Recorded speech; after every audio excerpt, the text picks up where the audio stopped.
Hello everybody and welcome. In this video I will show you how to find your headphones Powerbeats Pro with using your iOS device. You have to start by open settings, then click on your headphones. Now scroll down and click on Show in Find My. And right here we can play a song, so just click here. And as you can hear, it just play a song. You can make it for the just one, the left one or right one, or for both. Just click if you want to just on one.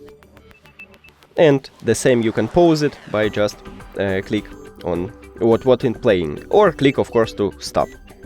And also we can track location, so just click on direction.